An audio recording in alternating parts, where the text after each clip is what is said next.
아침 햇살이 내 손목의 파스에 반사되던 그 순간이었어요. 평범한 아침이었죠. 늘 하던 대로 베란다에서 고추를 뒤적이고 흰죽을 끓이려다가 그때 그 물건이 내 눈에 들어왔어요. 식탁 위에 놓인 인감 도장. 빨간 도장함까지 차곡차곡 준비해둔 채로요. 어머님, 상속은 미리 정리하셔야 해요. 요즘 다 그렇게 한다고요. 어제 저녁 며느리 미란이가 한 말이 귓가에 맴돌았어요.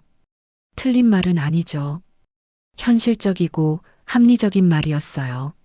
그런데 왜일까요? 가슴 한구석이 서늘해지더라고요. 지금 제가 들려드릴 이야기는 바로 그 인감도장 하나로 시작된 우리 가족의 이야기예요. 지극히 평범해 보이지만 그 속에는 돈보다 무서운 것들이 숨어 있었거든요. 그리고 끝에는 제가 왜 그 도장을 다시 서랍 깊숙이 넣어버렸는지도 말씀드릴게요. 일막 마이너스 며느리의 등장과 첫 번째 균열. 저는 김정심이에요. 올해 70을 넘겼죠. 매일 새벽 5시 30분에 일어나서 베란다 창문을 열고 깊이 숨을 들이마셔요. 그 공기의 온도로 하루를 시작하죠. 시장까지 20분 걸어가서 장을 보고 오후엔 성당 기도회에 나가고 특별할 건 없는 삶이었어요. 그런데 3년 전 아들 준호가 결혼을 하면서부터 집안 공기가 조금씩 달라지기 시작했어요. 미란이는 좋은 아이예요. 대학에서 경영학을 전공하고 지금은 중견기업에서 재무팀장을 하고 있거든요. 숫자에 밝고 계획성이 철저해요. 처음엔 정말 든든했죠. 어머님, 노후자금 관리는 어떻게 하세요? 어머님, 의료보험, 실손보험은 가입하셨어요? 어머님, 부동산 시세 체크해 보셨어요? 하나하나가 다 맞는 말이었어요. 그런데 이상하게도 그런 대화를 나눌 때마다 제 마음 한구석이 작아지는 기분이었어요. 마치 제가 아무것도 모르는 할머니가 된 것 같달까요? 그리고 결정적인 변화가 시작된 건 바로 우리 집 때문이었어요. 24평짜리 낡은 아파트, 30년을 살아온 이 집이요. 어머님, 지금 집값이 많이 올랐어요. 팔고 작은 곳으로 이사하시면 목돈도 생기고 관리비도 줄어들고 미란이는 계산기를 두드리며 설명했어요. 양도세, 취득세, 다운사이징 효과, 숫자로만 보면 완벽한 계획이었죠. 하지만 저에게 이 집은 숫자가 아니었어요. 주방 창가에 앉아서 40년 동안 김치를 담그고 장아찌를 절이면서 남편 병원비와 아들 학비를 벌어낸 공간이었거든요. 거실 한 구석의 작은 얼룩도, 베란다, 문턱의 그 낡은 고무 패킹도 다 제 삶의 흔적이었어요. 미란아, 엄마는 아직 이 집에서 살고 싶어. 그날 제가 한 말에 미란이는 잠시 당황스러운 표정을 지었어요. 그리고는 이렇게 말했죠. 알겠어요. 그럼 상속 정리라도 미리 해두시죠. 나중에 분쟁 생기면 어머님이 더 힘드실 테니까. 상속 정리. 그 말이 제 가슴을 탁 치고 지나갔어요. 제가 아직 살아있는데 벌써 제 것들을 나누는 이야기를 하고 있다는 게 묘하게 무서웠거든요. 그날 밤 저는 오래된 통장들을 다시 꺼내어 봤어요.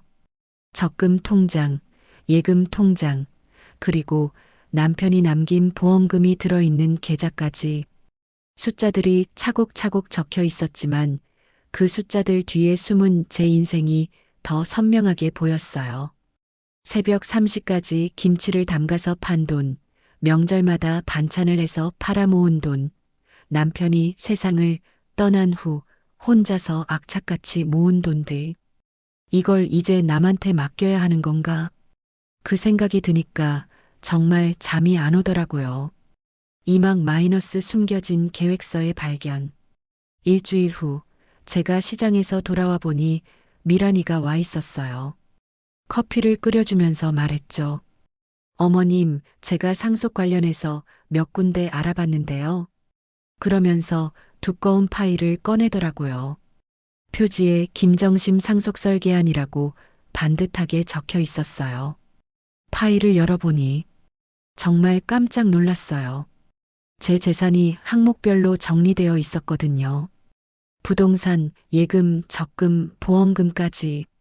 심지어 제가 말한 적도 없는 계좌 잔액까지 정확하게 적혀 있었어요. 미란아, 이걸 어떻게 알았니? 아, 준호 오빠가 알려줬어요. 어머님 통장 정리할 때 봤다고. 그 순간 등골이 서늘해졌어요. 제가 모르는 사이에 제 재산이 다른 사람의 계획서 안에 들어가 있었던 거죠. 더 충격적인 건 그 다음 페이지였어요. 추천 상속 시나리오. 이란 부동산 매각 후 신탁 예치월 생활비 150만 원 자동 지급. 이안 부동산 생전 증여, 증여세 분산 납부. 4만 유언 대용 신탁 사망 시 자동 상속. 각각의 장단점까지 깔끔하게 정리되어 있었어요. 세금까지 계산해서요. 미란아, 어머님 걱정 마세요. 어머님이 편하시게 하려는 거예요. 나중에 복잡해지면 어머님이 힘드시잖아요. 편하게 하려는 거라고 했지만 저는 오히려 불안해졌어요. 제 인생의 결정권이 점점 제 손에서 멀어져 가는 기분이었거든요. 이 계획서 말이야. 나한테 먼저 상의하고 만드는 거 아니었니? 미란이가 잠시 당황했어요.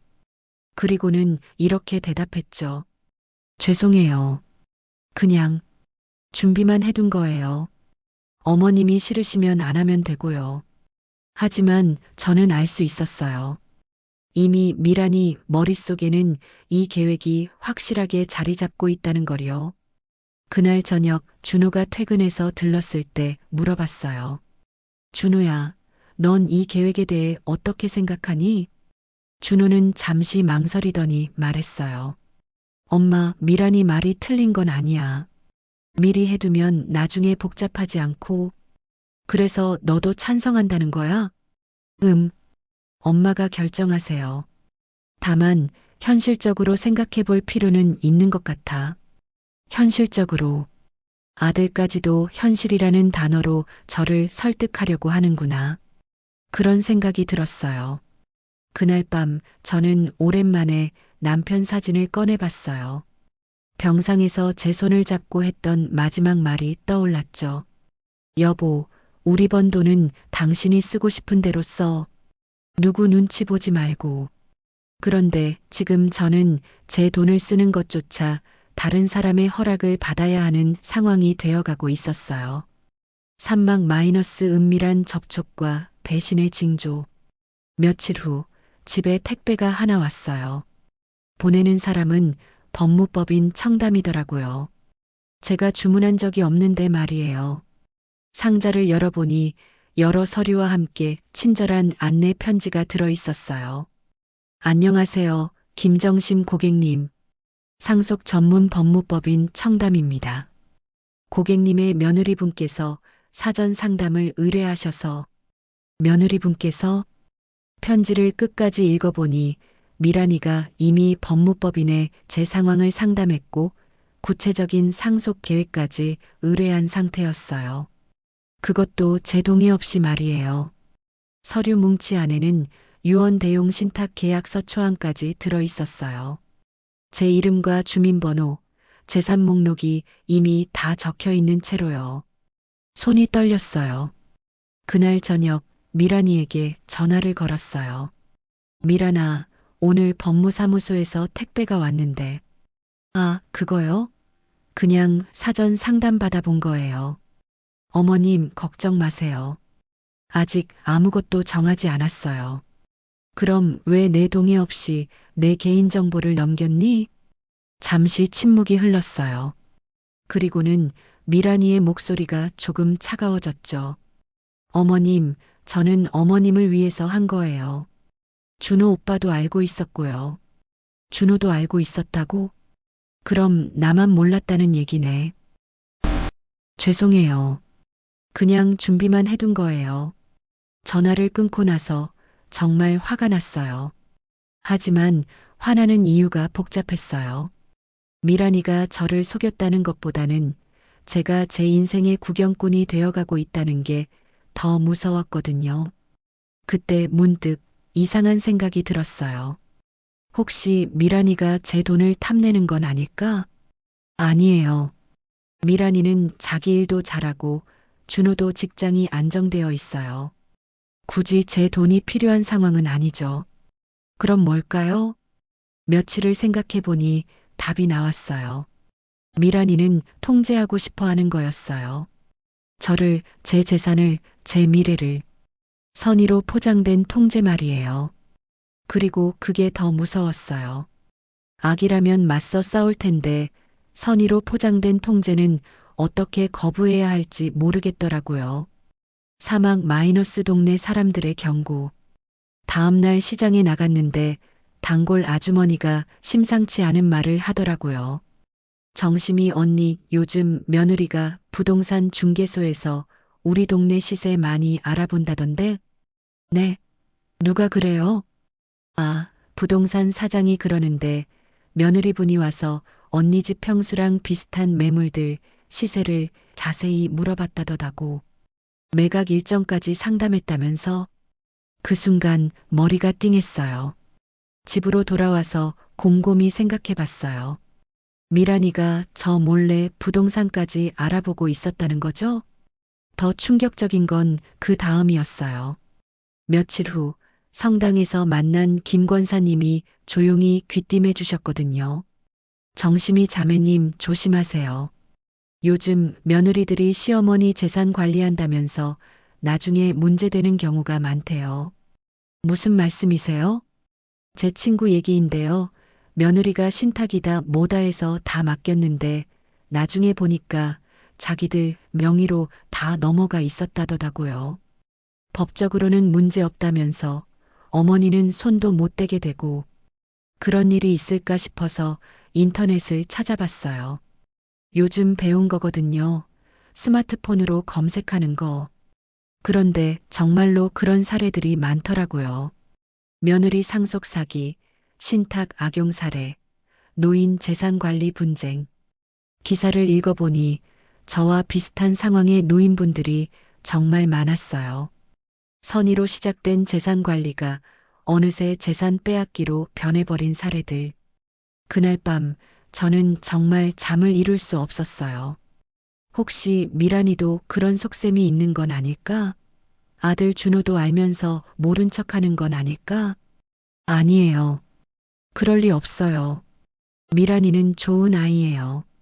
하지만 한번 의심이 생기니까 모든 게 다르게 보이더라고요. 미란이가 제 통장 정리를 도와줄 때의 그 꼼꼼한 모습도 상속 계획서를 만들 때의 그 치밀함도 이제는 의심스럽게 느껴졌어요. 오막 마이너스 결정적 증거의 발견. 일주일 후 결정적인 순간이 왔어요. 제가 화장실에 가려다가 미란이 핸드백에서 나온 서류를 봤거든요. 바람에 날려서 바닥에 떨어진 걸 주워주려고 했는데 그 서류 제목이 제 눈을 사로잡았어요. 김정심 재산 처분 계획서 2차 수정안. 2차 수정안이라고요? 호기심을 참을 수 없어서 슬쩍 들여다봤는데 정말 충격적이었어요. 1단계 신탁 설정 재산 관리권 이전. 2단계 부동산 매각 시세 상승기 활용. 3단계 요양원 입소 준비월 지출 최소화. 4단계 최종 상속 완료. 그리고 맨 아래에는 이런 메모가 적혀 있었어요. 예상 소요기간 6개월 1년. 핵심 어머님의 동의를 자연스럽게 유도할 것. 자연스럽게 유도할 것. 그 문장을 읽는 순간 온몸에 소름이 돋았어요. 지금까지의 모든 상황이 계획된 것이었구나. 제가 스스로 결정한다고 생각했던 것들이 사실은 모두 미란이의 각본 안에서 움직인 거였구나. 그리고 가장 충격적인 건 서류 구석에 적힌 작은 글씨였어요. 준호동의 완료 지난달 25일. 준호도 알고 있었던 거예요. 아니, 동의까지 했던 거죠. 그 순간 정말로 세상이 무너지는 기분이었어요. 6막 마이너스 아들과의 대면. 그날 저녁 준호에게 전화를 걸었어요. 준호야, 엄마 얘기 좀 들어볼래? 네, 엄마. 무슨 일이세요? 미란이가 만든 계획서 봤어. 2차 수정안까지 말이야. 전화 너머로 침묵이 흘렀어요. 길고 무거운 침묘이. 엄마, 그게 넌 언제부터 알고 있었니? 그리고 왜 나한테는 말하지 않았니? 엄마, 오해예요. 그냥 만약을 대비해서 요양원 입소까지 계획해뒀다고. 준호가 한숨을 쉬는 소리가 들렸어요. 엄마, 실은 저희도 불안해요. 뭐가 불안하다는 거야? 엄마가 혼자 사시면서 아프시거나 사고라도 나시면 저희가 다 책임져야 하잖아요. 그런데 저희 경제 상황도 그렇게 여유롭지 않고 그제야 진짜 이유가 나왔어요. 책임이 무서워서, 돈이 부담스러워서, 그래서 미리 제 재산을 정리해서 나중에 문제가 생겨도 그 돈으로 해결하려고 했던 거예요. 그럼 엄마가 가진 건 다 가져가고 엄마는 요양원에 넣으면 편하겠다. 그런 생각이었구나. 엄마, 그런 뜻이 아니에요. 그럼 뭐야? 나를 위한다면서 내 동의도 구하지 않고 계획을 세우는 게 정상이야? 준호가 울먹이는 소리가 들렸어요. 엄마, 저희도 어쩔 수 없었어요. 미란이가 워낙 꼼꼼하고 계획적이다 보니까 그냥 맡기는 게 나을 것 같았어요. 맡기는 게 나을 것 같았다고. 제 인생을 며느리에게 맡기는 게 나을 것 같았다고. 준호야, 엄마는 아직 정신도 멀쩡하고 몸도 건강해. 그런데 왜 나를 짐처럼 취급하니? 엄마, 이제 알겠다. 너희들이 원하는 게 뭔지. 전화를 끊었어요. 그리고 그날 밤 정말 많은 생각을 했어요. 7막 마이너스 역습의 시작. 다음 날 아침 저는 결심을 했어요. 가만히 당하고만 있을 수는 없다고.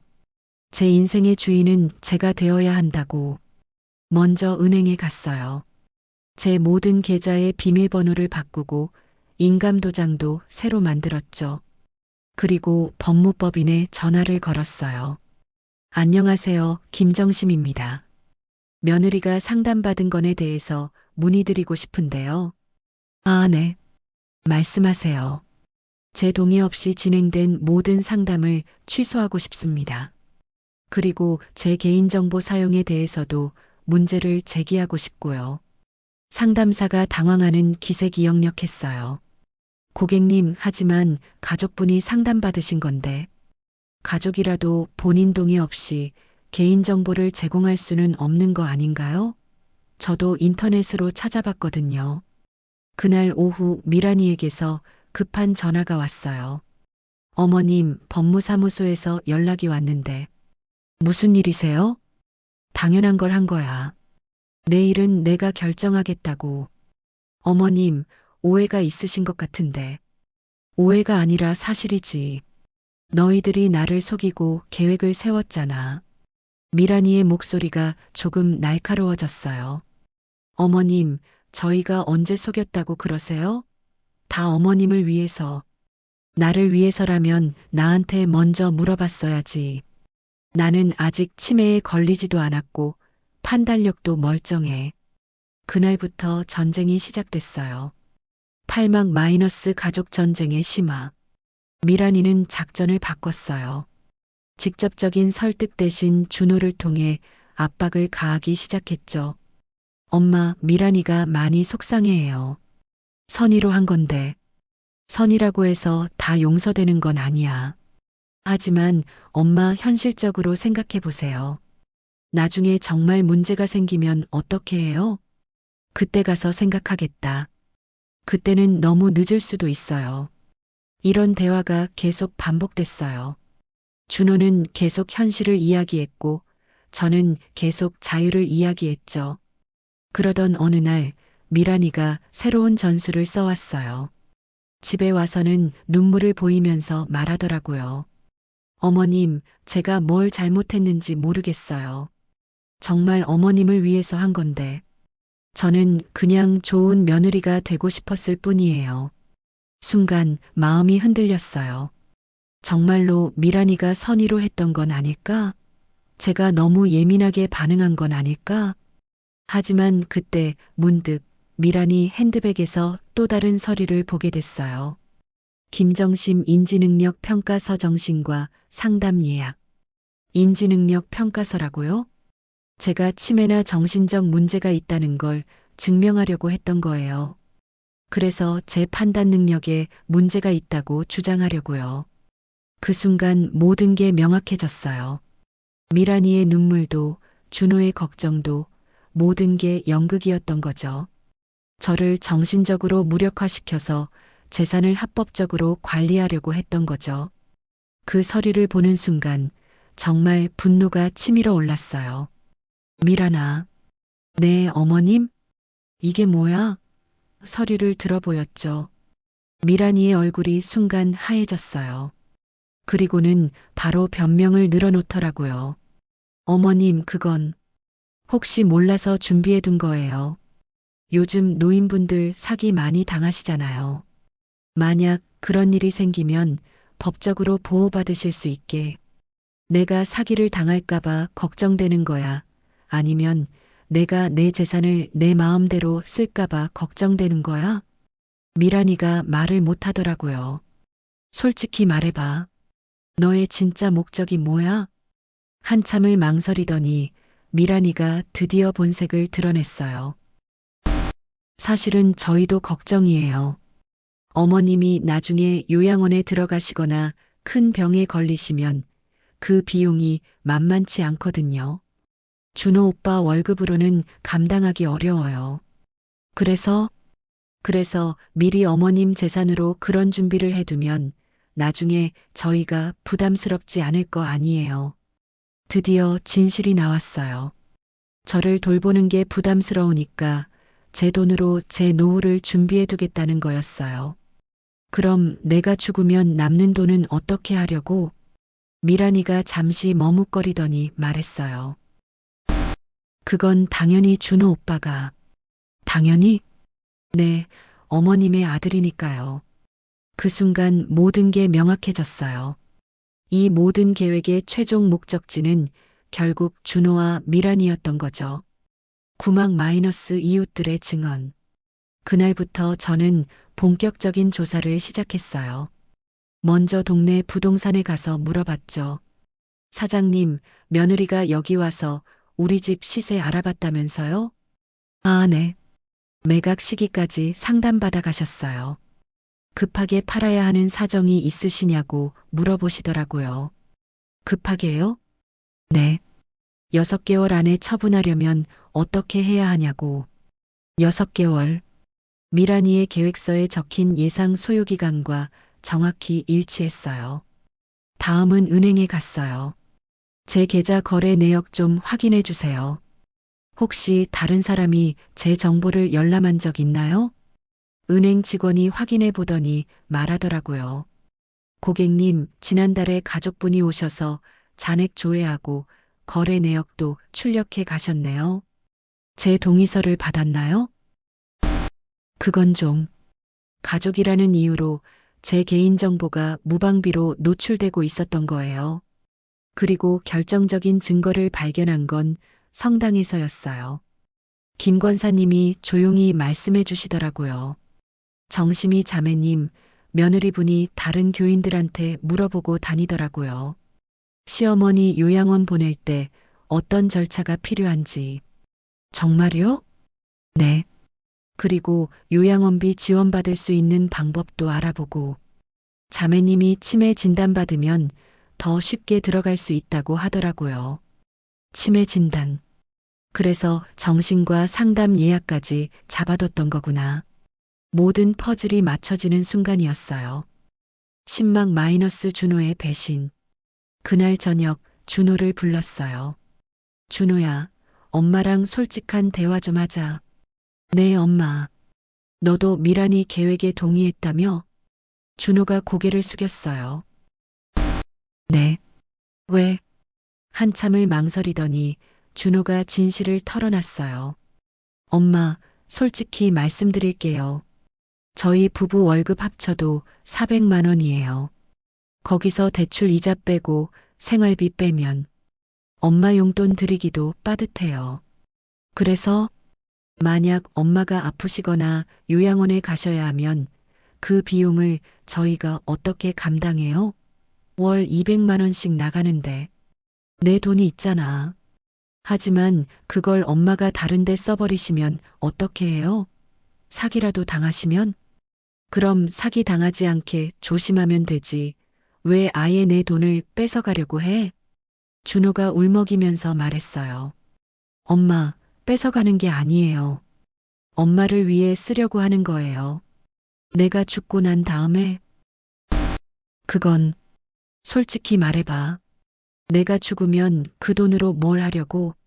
준호가 한참을 망설이더니 드디어 본음을 털어놨어요. 집 사려고요. 지금 전세살이인데 전세 대출도 힘들고 엄마 재산으로 집을 사면 미란이도 안정감을 가질 수 있을 것 같아서. 미란이의 안정감. 결국 그게 이 모든 일의 진짜 이유였어요. 그럼 내가 살아있을 때는 어떻게 하려고? 요양원에서 편하게 지내시게 하려고요. 좋은 데로. 좋은 요양원이라고. 제 집에서 제가 30년 동안 가꿔온 공간에서 쫓아내고 요양원에 처박아 두고 제 돈으로 자기들 집을 사겠다는 거였어요. 준호야, 넌 언제부터 엄마를 짐으로 생각했니? 엄마, 그런 게 아니에요. 그럼 뭐야? 내가 살아있는 동안에는 요양원에 넣어두고 내가 죽으면 내 재산으로 너희들이 잘 살겠다는 게 아니면 뭐야? 준호가 더 이상 변명하지 못하더라고요. 그 순간 정말 마음이 아팠어요. 제가 이 아이를 잘못 키웠구나. 그런 생각이 들었거든요. 11막 마이너스 며느리의 진짜 얼굴. 다음 날 미란이가 집에 왔어요. 이번에는 혼자가 아니라 준호와 함께.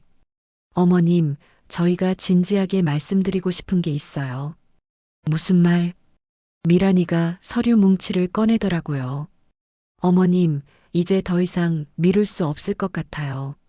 상속 정리를 하셔야 해요. 안 한다고 했잖아. 하지만 어머님이 최근에 보이시는 행동을 보면 내 행동이 어떻다고? 미란이가 조심스럽게 말했어요. 의심이 너무 많아지셨어요. 저희를 믿지 못하시고 이상한 추측만 하시고. 이상한 추측이라고? 네. 저희가 어머님 재산을 탐낸다고 생각하시는 것도 그렇고. 그때 준호가 끼어들었어요. 엄마, 미란이 말이 맞아요. 엄마가 요즘 너무 예민해지신 것 같아요. 예민해졌다고. 제가 제 재산을 지키려고 하니까 예민해졌다고 하는 거예요. 그래서 어쩌자는 거야? 미란이가 진짜 속내를 드러냈어요. 정신과 상담을 받아보세요. 요즘 노인 우울증이나 초기 치매 때문에 의심증이 생기는 경우가 많다고 하더라고요. 내가 치매라고? 아니에요. 하지만 확인해 볼 필요는 있잖아요. 만약 정상이시라면 저희도 안심할 수 있고. 그 순간 모든 게 명확해졌어요. 저를 치매 환자로 만들어서 법적으로 무력화시키려는 계획이었던 거죠. 미란아, 솔직히 말해봐. 내가 치매 판정받으면 어떻게 하려고? 미란이가 잠시 당황했지만 곧 태연하게 대답했어요. 성년후견인 제도를 이용해야죠. 준호 오빠가 어머님의 후견인이 되시면. 성년후견인. 그렇게 되면 제 모든 재산이 준호 명의로 관리되고 저는 완전히 무력해지는 거였어요. 그리고 그 다음에는 좋은 요양원에서 편하게 지내시면 되죠. 편하게. 제 의사는 무시하고 제 재산은 빼앗고 제 집에서 쫓아내놓고서는 편하게 지내라는 거였어요. 그때 정말 화가 머리끝까지 올라왔어요. 나가. 네. 지금 당장 내 집에서 나가. 둘 다. 엄마. 나가라고 했어. 당장. 12막 마이너스 혼자가 된 밤. 그날 밤 저는 혼자 앉아서 많은 생각을 했어요. 정말 제가 잘못 생각한 걸까? 혹시 미란이와 준호의 말이 맞는 걸까? 하지만 아무리 생각해봐도 제 판단이 틀렸다고 생각되지 않았어요. 제가 원하는 건 단순했거든요. 제 인생의 마지막까지 제가 결정하고 싶다는 것, 제 집에서 제가 살고 싶다는 것, 제 돈을 제가 쓰고 싶다는 것. 그게 그렇게 이상한 요구인가요? 그날 밤 남편 사진을 보면서 혼잣말을 했어요. 여보, 내가 잘못 생각하는 걸까? 우리 아들이 이렇게 변할 줄 몰랐어. 남편이 살아있었다면 뭐라고 했을까? 그런 생각을 하면서 밤을 새웠어요. 그리고 다음날 아침 결심을 했어요. 혼자서라도 제 인생을 지켜내겠다고. 13막 마이너스 반격의 시작. 다음 날부터 저는 본격적인 반격을 시작했어요. 먼저 변호사를 찾아갔어요. 변호사님, 가족이 본인 동의 없이 재산 관리를 하려고 하는 경우에는 어떻게 해야 하나요? 구체적으로 어떤 상황인지 말씀해 주세요. 저는 지금까지의 모든 상황을 자세히 설명했어요. 미란이의 계획서, 준호의 동의, 정신과 상담 예약까지 모든 걸 다 말했죠. 변호사가 심각한 표정으로 들었어요. 이건 명백한 노인 재산 침해 시도입니다. 법적으로 문제가 될 수 있어요. 그럼 어떻게 해야 하나요? 일단 모든 재산의 관리권을 확실히 본인이 가지고 계셔야 해요. 그리고 필요하다면 법적 조치도 가능합니다. 변호사의 도움으로 저는 모든 재산을 제 이름으로 다시 정리했어요. 그리고 가족들이 제 동의 없이 제 재산에 접근할 수 없도록 법적 장치를 마련했죠. 그리고 가장 중요한 건 유언장을 작성한 거예요. 저만의 유언장을요. 14막 마이너스 유언장의 내용. 제 유언장은 좀 특별했어요. 김정심의 유언장. 나는 정신적으로나 육체적으로 건강한 상태에서 이 유언장을 작성한다. 내 재산은 다음과 같이 처분한다. 아파트 사회복지법인의 기증노인 복지시설로 활용. 예금 50%는 노인복지단체 기부, 50%는 준호에게 상속. 단 준호가 이 유언장에 이의를 제기하거나 법적 분쟁을 일으킬 경우 모든 재산을 사회에 기부한다. 나는 요양원에 들어가기를 거부한다. 내가 스스로 돌볼 수 없는 상태가 되면 가정간병인을 고용하여 내 집에서 생을 마감하기를 희망한다. 내가 치매나 정신적 문제로 판정받더라도 이 유언장의 효력은 유지된다. 이 유언장을 작성하고 나니 마음이 한결 편해졌어요. 이제 준호와 미란이가 저를 어떻게 대하든 제가 원하는 대로 제 인생을 마무리할 수 있게 됐거든요. 15막 마이너스 가족의 반응. 유언장 사본을 준호와 미란이에게 보냈어요. 몇 시간 후 미란이에게서 급한 전화가 왔어요. 어머님, 이게 무슨 뜻이에요? 읽어봤으면 알겠지? 어머님이 정말 미치셨어요? 모든 재산을 남한테 준다고요? 미치셨다고. 드디어 본색이 드러났네요. 미란아, 내 재산을 내가 어떻게 처분하든 그건 내 자유야.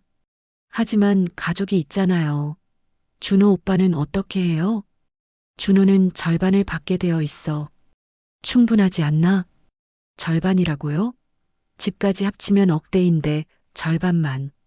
욕심이 너무 많은 거 아니야? 미란이가 화를 내기 시작했어요. 어머님, 저희가 그동안 어머님을 위해서 얼마나 신경 썼는데. 나를 위해서? 너희들을 위해서가 아니라 어떻게 그런 말씀을.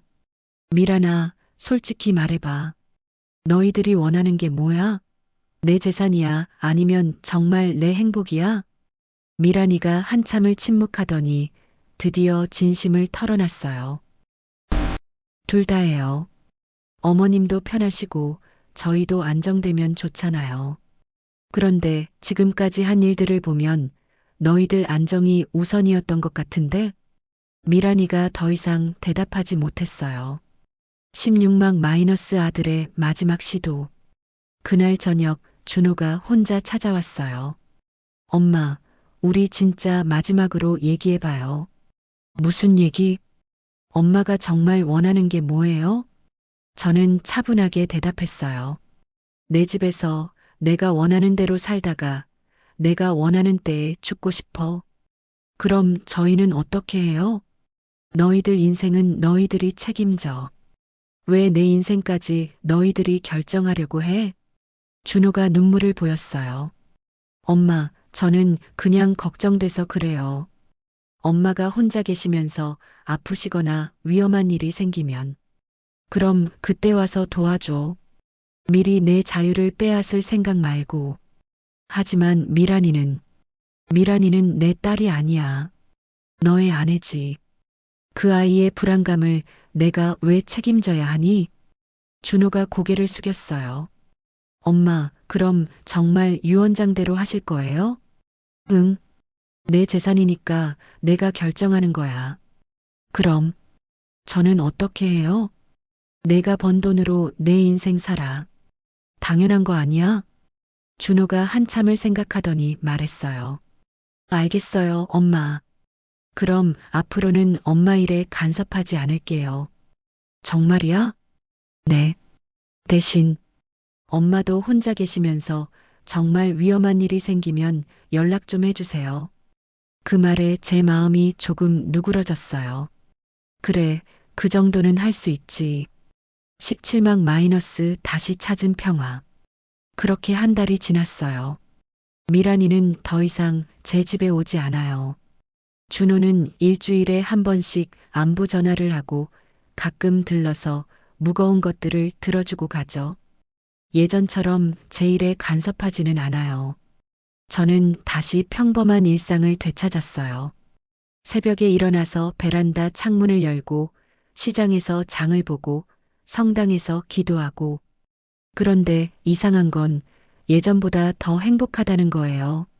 제 인생이 온전히 제 것이라는 걸 확인했기 때문일까요?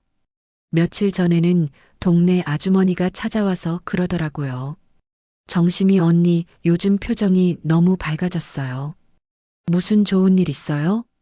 좋은 일이라. 제 나이 70에 제 인생의 주인이 누구인지 다시 확인했다는 것. 그게 좋은 일이라면 좋은 일이겠죠.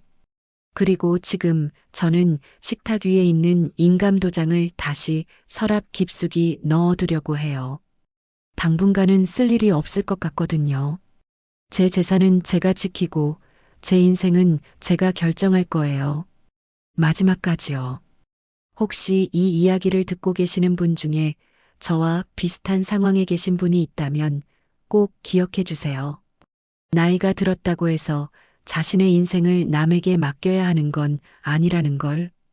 가족이라는 이름으로 포장된 통제도 결국은 통제라는 걸.